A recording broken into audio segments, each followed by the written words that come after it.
खुदा का स्पिरिट आज आपको भरेगा और खाली आप नहीं जाओगे।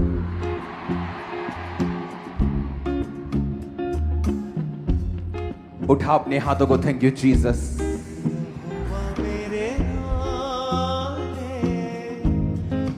बड़ा बेमिसाल है यहोवा मेरे नाल है, वो बड़ा बेमिसाल है, वो गली मेरी मोड़दा नहीं, वो गल्ला मैनू छोड़दा नहीं, वो गल मेरी मोड़दा नहीं, वो गल्ला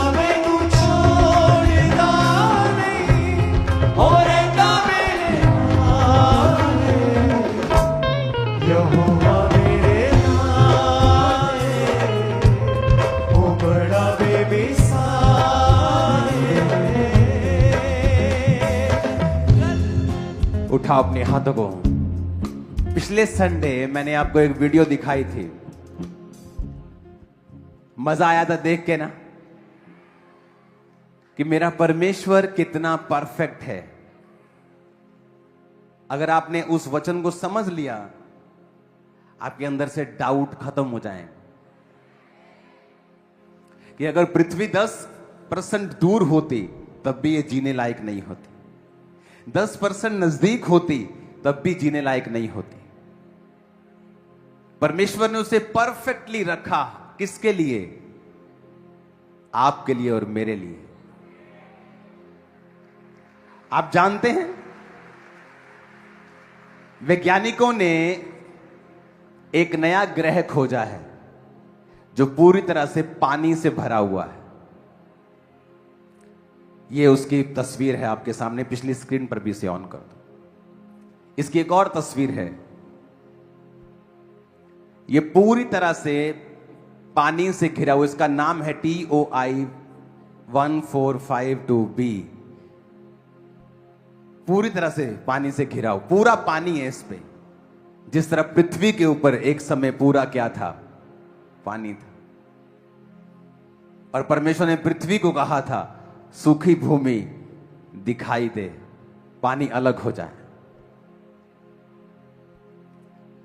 और ये ग्रह पे पानी ही पानी है, क्योंकि पृथ्वी को चुना गया पानी अलग करके, धरती अलग करके। मैं बाइबल पढ़ रहा था, जब मेरे को बाइबल दी गई थी, छोटा सा नया नियम, तो बताया गया था कि मत्ती 1 से 17 तक पढ़ने की जरूरत नहीं, तुम 18 से पढ़ना। जबकि बाइबल का एक भी बिंदु छोड़ने योग्य नहीं है, क्योंकि उसमें वंशावली थी। मत्ती 1 उसकी 1 में लिखा है, अब्राहम की संतान, दाऊद की संतान, यीशु मसीह की वंशावली। अब्राहम से इसहाक, इसहाक से याकूब, याकूब से यहूदा और उसके भाई, यह वंशावली है। इसकी 17 आयत को अगर हम पढ़ेंगे, इस प्रकार अब्राहम से दाऊद तक 14 पीढ़ी हुई। दाऊद से बेबीलोन को बंदी तक पहुंचाए जाने तक 14, बंदी होकर बेबीलोन को पहुंचाए जाने के समय के बाद मसीह तक 14 पीढ़ी। 14 पीढ़ी, 14। आपको लगता है ये इत्तेफाक है? 7 दिन में परमेश्वर ने सब कुछ बनाया, इंक्लूडिंग रेस्ट। ओके, 6 दिन बनाया और 7वें दिन रेस्ट की। आदमी को 6ठे दिन बनाया, क्योंकि वो 7वें दिन नहीं बनाया जा सकता, क्योंकि 7 नंबर परफेक्शन को और खुदा को दिखाता है। प्रकाशित वाक्य में आप 7 नंबर को सिर्फ क्राइस्ट के लिए प्रयोग होता देखते हैं। प्रकाशित वाक्य में 7 बार क्राइस्ट का जिक्र है, 7 टाइम्स। 7 दिवटें, 7 आत्माएं, 7 स्पिरिट्स। और आदमी को 6ठे दिन इसलिए बनाया गया क्योंकि 6 नंबर 7 के बिल्कुल करीब है। आदमी परमेश्वर के सबसे करीब, सबसे हूबहू उसके जैसा बनाया गया। पूरा वो परमेश्वर नहीं है, इसलिए 7वें दिन नहीं 6ठे दिन बनाया गया। बाइबल का एक एक वर्ड एक भविष्यवाणी है। हमें लगता है कि परमेश्वर ये मेरी शादी की चिंता करता है क्या? इमेजिन करो, परमेश्वर जानता था कि अब्राहम से लेके दाऊद तक 14 पीढ़ी होंगे। उनकी शादियां किनके कंट्रोल में थी? परमेश्वर के। उनके बच्चे होना किनके कंट्रोल में था? परमेश्वर के।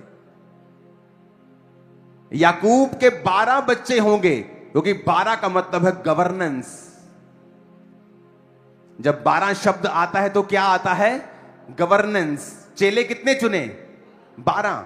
जब एक चेला मर गया तो उन्होंने कहा जो प्रभु ने 12 ठहराए हैं, हम वो 12 इधर उधर नहीं करेंगे। 10 नहीं करेंगे, 13 नहीं करेंगे, 21 नहीं करेंगे। एक चेला और चुन लिया गया। कितने कर दिए गए? फिर से 12।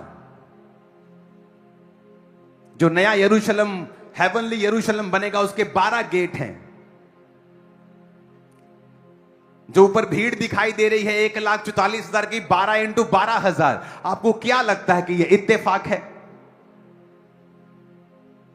वो इतना परफेक्ट परमेश्वर है कि उसने एक एक नंबर तक लिख के रखा है, डिजाइन कर दिया है पूरी पृथ्वी को। जिस तरह उसने सूर्य को, चंद्रमा को, पृथ्वी को, ग्रहों को डिजाइन किया है आपके लिए और मेरे लिए। कितने मेरी बात को समझ रहे हैं? जीसस ने कहा 70 बार माफ कर, उसमें भी 7 आपको मिलेगा। यीशु मसीह ने सब्त के दिन अपनी पूरी लाइफ में सिर्फ 7 मिरेकल किए हैं, जो सिर्फ सब्त के दिन किए थे। 7 मिरेकल्स। रेवलेशन में सिर्फ 7 बार क्राइस्ट जीसस का जिक्र आएगा। 7 आत्माएं हैं, 7 स्पिरिट्स हैं, 7 ही दीवट हैं। आपको लगता है ये इत्तेफाक है? वो माइन्यूट, वो ऐसा परमेश्वर है, आपका दिमाग हिल जाएगा जिस दिन आप बाइबल समझ गए। मैं आपको बता रहा हूं।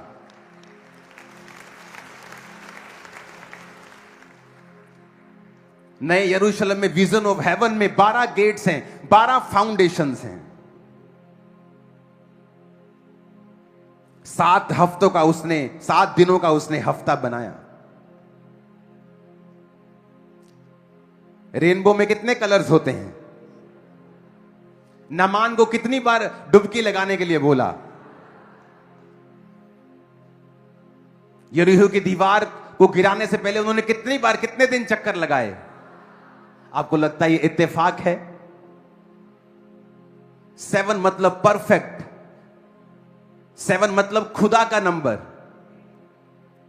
और अगर आप बाइबल को ध्यान से पढ़ेंगे तो वो हमसे बात करता आया है। बाइबल का एक एक वर्ड, अगर आप साइंटिस्ट, जब वो डीप साइंस में चले जाते हैं, क्रिश्चियन बन जाते हैं।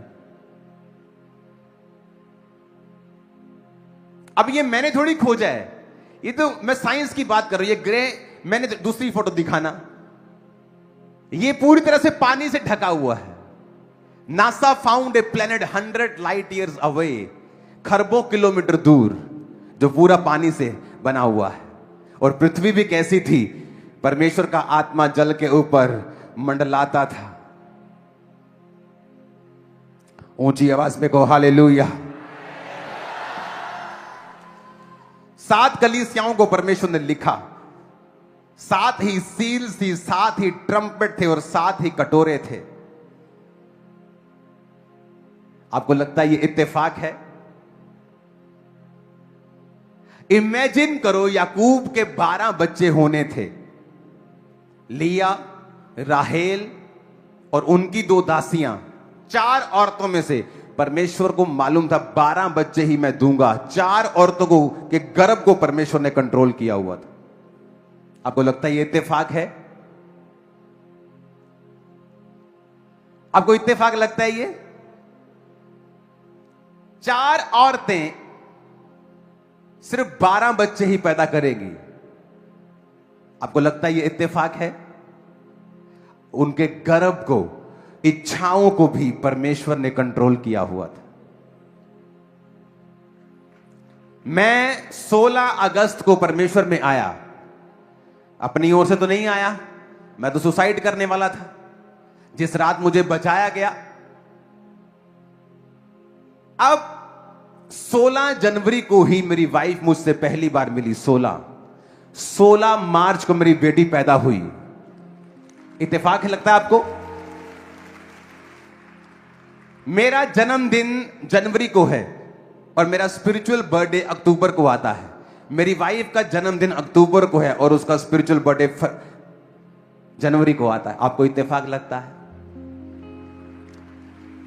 अगर आप अपनी लाइफ में देखेंगे जो पिछले 5, 10, 20 साल में हुआ, आप देखेंगे कि परमेश्वर ने आपको पूरी तरह से कंट्रोल किया हुआ है। जब आपके अंदर यह फेथ पैदा हो जाएगा कि एवरीथिंग, मेरे घर के चूहे से लेके, कीड़ी से लेके, मेरे गर्भ से लेके, मेरे फाइनेंस तक, सब पर परमेश्वर का हाथ है और कुछ भी छूटा नहीं। सडनली फेथ आपकी लाइफ में आ जाएगा कि मेरा परमेश्वर जो इतना कुछ कर रहा है, जो इतना कुछ कंट्रोल में रखता है, कैसे हो सकता है कि वो ये चीज को छोड़ दे। जैसे सडनली आप बाइबल पढ़ते हैं, आपको नजर आने लगता है कि क्यों हर चीज का बाइबल में जिक्र है। एवरीथिंग। 12 गोत्र थे तो 12 चेले थे। 12 नए यरूशलेम के गेट हैं, 12 उसकी फाउंडेशन है, ऊपर 24 प्राचीन हैं। 12x2, शायद वो एक धरती का और एक आसमान को रिप्रेजेंट कर रहे हैं। आपको लगता है वो परमेश्वर जो इतना परफेक्ट है, जो इतना कमाल का है, आपको लगता है कि किसी चीज की कमी वो आपके अंदर छोड़ेगा। जब आप इन चीजों को समझ जाएंगे, एक पिक्चर मैंने भेजी है, आप उसे दिखाएं स्क्रीन के ऊपर। ये बातों में मैं क्यों कर रहा हूं, आपको मालूम हो कि सब कुछ परमेश्वर के कंट्रोल में था। सब कुछ किसके कंट्रोल में था? कोई कैसे डिसाइड कर सकता है? चलो एक औरत हो, उसको बोलो जी गर्भ अब बस हो गई, बंद हो गया, दूसरी का बंद हो गया, तीसरी का बंद हो गया, चौथी का भी। 12 बच्चों के बाद एक के 10-10 बच्चे होते थे, 12-12 बच्चे। अब अफ्रीका में तो अभी भी 8-8 बच्चे होते हैं लेडीज के।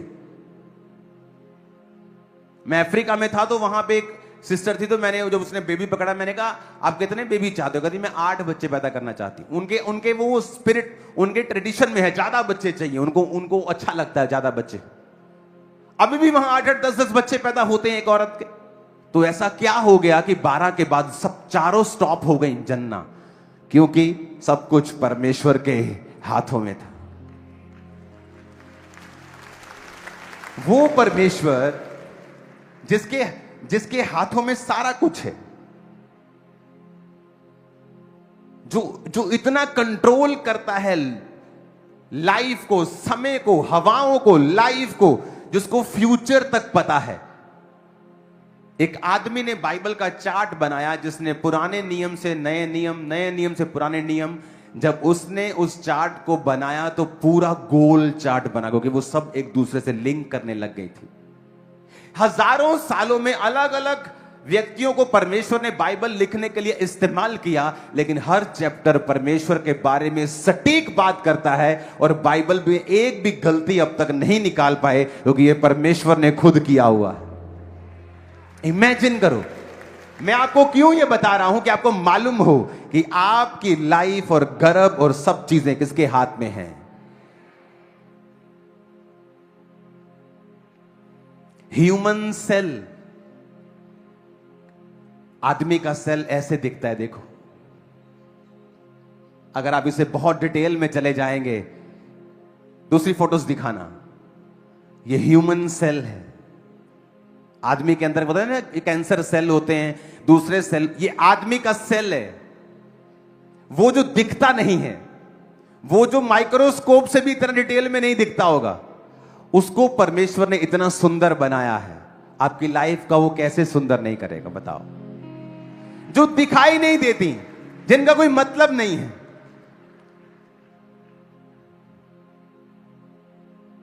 ये कोई भद्दा सा भी तो दिख ही सकता था, पर परमेश्वर ने इसे सुंदर बनाया।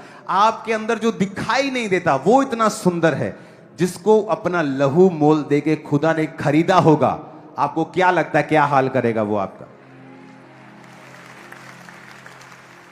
जस्ट हमें समझने की जरूरत है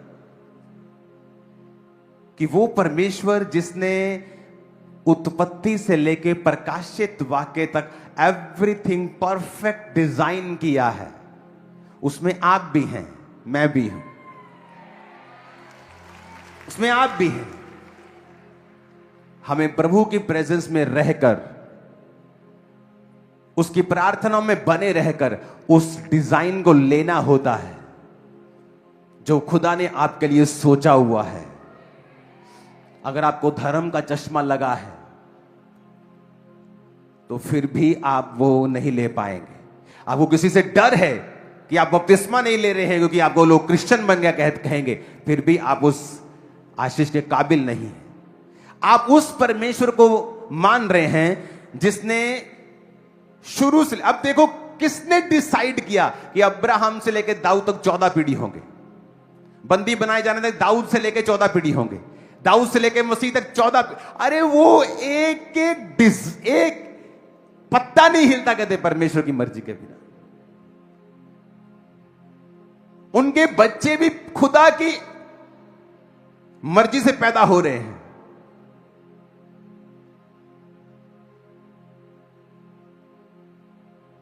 कितने इन बातों को समझ रहे हैं? आप अगर सोचेंगे और बाइबल पढ़ेंगे, आपको मालूम होगा कि हर चीज खुदा के कंट्रोल में थी।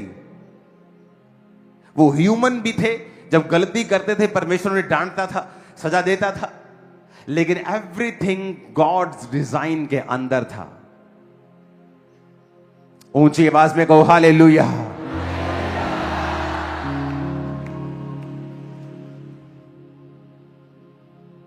कितने मेरी बातों को समझ रहे हैं? मैंने मिनिस्ट्री को थर्सडे के दिन स्टार्ट किया था और थर्सडे के दिन ही मेरा बेटा पैदा हुआ था। आपको इत्तेफाक लगता होगा, लेकिन अब जब मैं अपनी जिंदगी को समझ रहा हूं, जब मैं बाइबल को समझ रहा हूं और अपनी लाइफ को देख रहा हूं, तो मुझे भी मालूम हो रहा है कि सब कुछ परमेश्वर के कंट्रोल में था। एवरीथिंग, कुछ भी इधर उधर नहीं। आप जैसे रियलाइजेशन में आते हैं कि मैं उस बड़े परमेश्वर को मानता हूं जो ये काम कर रहा है। आज साइंटिस्ट जब ऊपर जाते हैं स्पेस में, तो नीचे आते आते वो क्रिश्चियन बन चुके होते हैं। तो कहते हैं जो बाइबल में लिखा है, हमने उसे देखा है कि ये कोई बिग बैंग थ्योरी का काम नहीं है, ये एक सोची समझी बहुत बुद्धि से बनाई गई दुनिया और यूनिवर्स है जो किसी क्रिएटर ने बनाया। और इतना क्लियर, कौन पहला आदमी था? यीशु मसीह के बाप, दादा, परदादा, पड़पड़दादा, ग्रेट ग्रैंड ग्रैंड ग्रेट, सबका नाम लिखा है। हवा में कुछ नहीं, कुछ हवा में नहीं है। ऐसी बातें नहीं जो हवा इधर निकल जाएंगी उधर निकल जाएंगी, ऐसी थ्योरीज जिनको प्रूफ नहीं किया जा सकता। एवरीथिंग डॉक्यूमेंटेड है।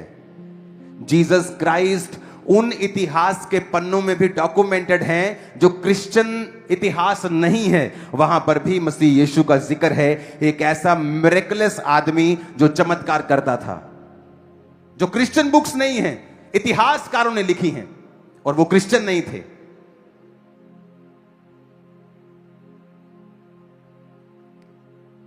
और वो परमेश्वर, जब हम बाइबल में पढ़ते हैं कि पृथ्वी बेडोल और सुनसान पड़ी थी, लोग बोलते हैं कि फिर डायनासोर कब आए? जब शैतान गिरा, धरती के ऊपर गिराया गया था उसको, मालूम है कि नहीं मालूम? वो कहते हैं उल्का पिंड गिरा। यीशु ने कहा मैं शैतान को स्वर्ग से बिजली की नाई गिरता हुआ देख रहा हूं। और साइंस भी कहती कोई चीज गिरी थी, उसके बाद डायनासोर खत्म हो गए थे।